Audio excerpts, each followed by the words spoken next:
नमस्कार दोस्तों, मैं विकास शाक्या एक बार फिर से आपका स्वागत करता हूं अपने चैनल पर। और आज हम डिस्कस करने जा रहे हैं चैप्टर नंबर 16 के वर्ड्स नंबर 21 और 22 को। अब जो श्लोक बचे हुए हैं, 4 श्लोक बचे हुए हैं, 2 आज डिस्कस कर रहा हूं, 2 अगले वीडियो में डिस्कस करूंगा। तो ये जो श्लोक बचे हुए हैं ये कुछ ऐसा खास नहीं है इनमें। ये केवल एक तरीके का सारांश है कि किस तरीके से ऐसी आसुरी प्रवृत्तियों से बच करके रहना चाहिए और साथ में ऐसा क्या करना चाहिए, कहाँ से हमें रेफरेंस लेना चाहिए ताकि हम इन आसुरी प्रवृत्तियों से बच सकें और अपने आप को नीचे गिराने से रोक सकें और हमारा जीवन समाज के काम आ सके, राष्ट्र के काम आ सके, विश्व के काम आ सके। ठीक है, तो इन्हीं चीजों का एक छोटा सा सारांश दिया गया है। तो ये छोटे छोटे श्लोक हैं, ठीक है, इसलिए मैं एक साथ दो दो श्लोक कवर कर रहा हूँ। आप इन श्लोकों को गूगल पे जाकर या फिर किसी भी भागवत गीता में की आपके पास कोई भी किताब हो वहां जाकर आप इसे समझ सकते हैं, इसे पढ़ सकते हैं। ठीक है, तो ये जो 2 श्लोक हैं 21वें और 22वें, इनको आप पढ़ लीजिएगा, समझ लीजिएगा। जो मैं बताने जा रहा हूँ वही आपको लिखा मिलेगा। ठीक है, यहाँ पर थोड़ा मैं एक्सप्लेन कर दे रहा हूँ बस। तो यहाँ पर भगवान कृष्ण भागवत गीता में 21वें और 22वें श्लोक में अध्याय 16 के ये कहते हैं कि जो आदमी नरक जाना चाहता है उसके लिए 3 द्वार हैं। कौन कौन से हैं? काम, क्रोध, मोह। ठीक है, ये चीजें हम बार बार पढ़ते आ रहे हैं। नरक का द्वार मतलब नीचे गिरने का रास्ता, ये बार बार हम समझते आ रहे हैं पिछले वीडियो में। काम, क्रोध और मोह। काम मतलब ढेर सारी इच्छाएं, ये मनोमय कोश में इच्छाओं के जो बीज डालते हैं वो। और क्रोध, क्रोध कब आता है? क्रोध तब आता है जब आपका अहंकार, जो आप पूरा करना चाहते हो, आप किसी पोजीशन पे पहुंचना चाहते हो, किसी को दबाना चाहते हो, आप चाहते हो कि बहुत ऊंची पोजीशन आप हासिल करो, आपकी इच्छा है, और कोई उस रास्ते में बाधा बन जाता है। आप बेईमान हो, कोई ईमानदार आदमी आपके रास्ते की बाधा बन रहा है कि नहीं सर, मैं आपको ये नहीं करने दूंगा, आप गलत कर रहे हैं। तो आपको गुस्सा आता है कि ये तो मेरे आगे बढ़ने की रास्ते में बाधा है। तो जब आपको गुस्सा आता है तो उसका कारण क्या होता है? आपका अहंकार ही उसका कारण होता है। और मोह, मोह मतलब मुझे ये चाहिए, ये मेरा है, ये भी अहंकार का ही प्रतीक है। मोह अहंकार का ही दूसरा नाम आप समझिए। मोह का मतलब होता है ये मेरा, वो मेरा, सब कुछ मेरा, और जो कुछ है जो मेरी पहुंच में है उस पर भी मेरा अधिकार है, यही है मोह। ठीक है, मोह हमेशा ये कहता है कि मेरा मेरा, और जो प्रेम है वो कहता है सब कुछ ईश्वर का। ठीक है, मोह और प्रेम में यही अंतर है। मोह बांधता है और प्रेम मुक्त करता है। ठीक है, इसीलिए जो शास्त्रों का आधार है, जो शास्त्रों का वास्तविक जो लक्ष्य है वो है प्रेम, करुणा, कंपैशन। और कोई भी ऐसा ज्ञान जो कि आपको कंपैशन से, प्रेम से दूर रहने की बात कहे, वो फिर धर्म नहीं है। ठीक है, आप उसे समझ जाइए कि वो धर्म नहीं है, आपको कोई बहका रहा है।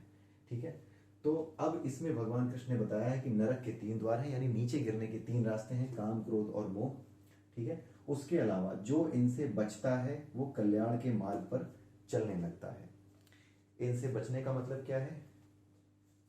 वही चीजें जो हमने पहले पुराने श्लोकों में पढ़ी हुई हैं कि क्यों नीचे गिरता है, क्योंकि वो इच्छाएं ज्यादा करता है। तो इच्छाएं क्यों, कैसे कम करें? इच्छाएं कम करने का रास्ता क्या है? कौन कौन से रास्ते हैं? एक ज्ञान का रास्ता है, एक कर्म का रास्ता है, एक भक्ति का रास्ता है। अभी उनके एक्सप्लेनेशन हमने नहीं किए हैं। क्यों? क्योंकि हम पीछे के चैप्टर्स पढ़ रहे हैं भागवत गीता में। लेकिन वही 3 रास्ते हैं जिन रास्तों से इन चीजों को कम किया जा सकता है, काम, क्रोध और मोह को। ठीक है, क्या करना चाहिए, क्या नहीं करना चाहिए, ये यहाँ पे समझ में आ रहा है। क्या करने से क्या हो जाएगा ये हमें समझ में आ रहा है। तो यहाँ पर क्या होता है, यहाँ पर अगर हम चीज़ों को समझने की कोशिश करते हैं तो चीज़ों को अगर कोई आदमी समझना चाहे और इसी रास्ते पर चलना चाहे कि उसका कल्याण हो, तो वो क्या करेगा? इन चीज़ों को रटेगा, इन चीज़ों को प्रैक्टिस में लाएगा। रटेगा, रटने से बात नहीं बनती।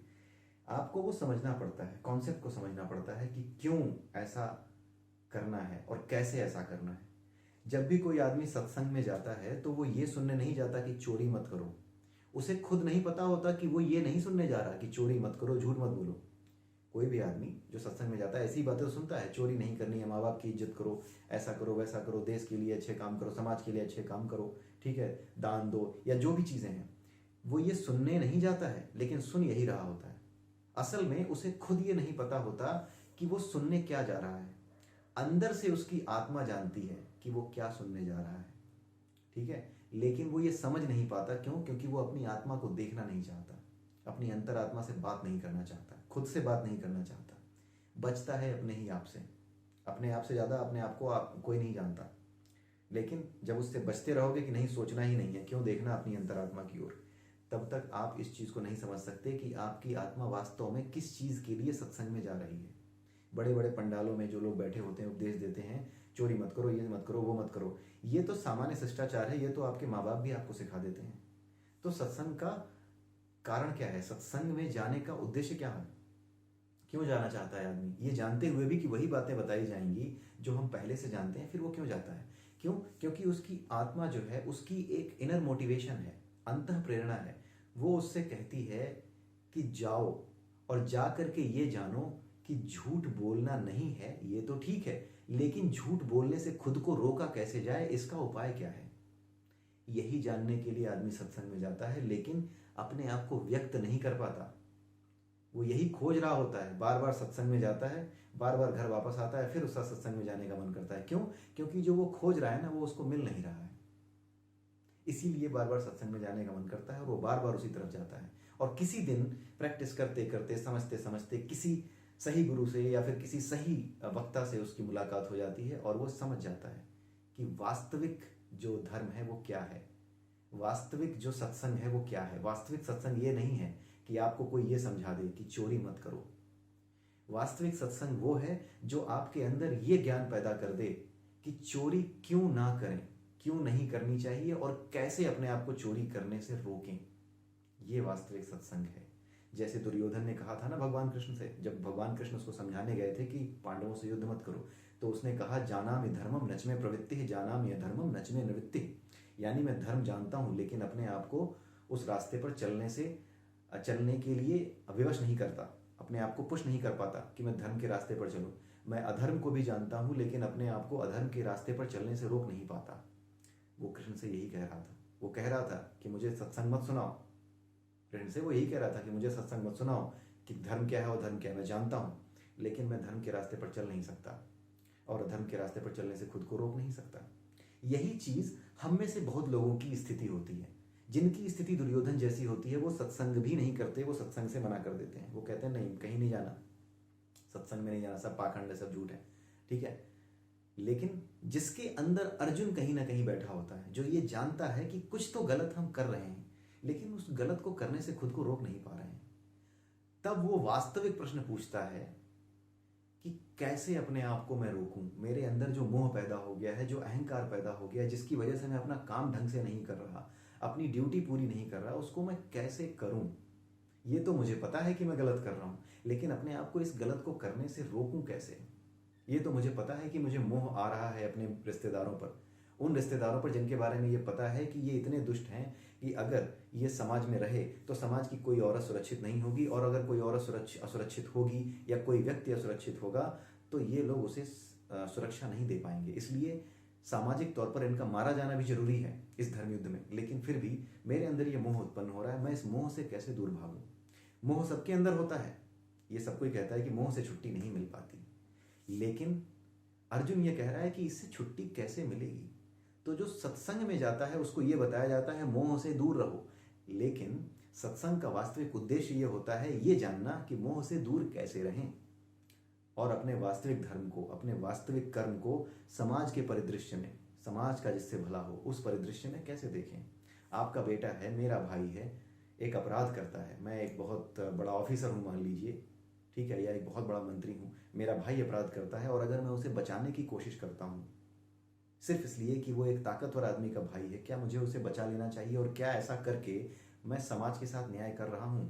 क्या मेरे एक आदमी के ऐसा कर देने से कि मेरा एक भाई बच गया, क्या समाज पे, पूरे समाज पर बुरा प्रभाव नहीं पड़ रहा? एक सेंटेंस कहा जाता है, injustice to anywhere is a threat to justice everywhere. इसीलिए कहा जाता है कि कोई भी एक आदमी अगर अपने पद का दुरुपयोग करके अपने किसी ऐसे व्यक्ति को बचा लेता है जो कि गलत कर रहा था, जिसने बहुत बड़ा अपराध किया था और उस अपराध की उसे सजा मिलनी चाहिए, अगर वो बचा लेता है तो फिर क्या होगा? एक परंपरा सेट हो जाती है। जब एक परंपरा सेट हो जाएगी तो बाकी लोग जो न्याय की आस में बैठे हुए हैं उन्हें भी न्याय नहीं मिलेगा, क्योंकि बाकी लोगों को ये पता चल जाएगा जैसे इसने बचा लिया ना, पावर है तो हमें भी बचा लेना चाहिए। कोई क्वेश्चन नहीं करता, कोई सवाल नहीं करता, तो हमसे क्या सवाल करेगा? अब तो सवाल कोई करता ही नहीं। इस तरह की बातें उसके मन में आने लगेंगी तो वो अपनी पोजीशन का फायदा उठा करके अपने रिश्तेदारों को बचाने लगेगा। ठीक वही चीज़ जो अर्जुन करने जा रहा था कि मेरे रिश्तेदार है, मेरा भाई है, क्यों मारूं, आखिर में जमीन के टुकड़े के लिए क्यों मारूं।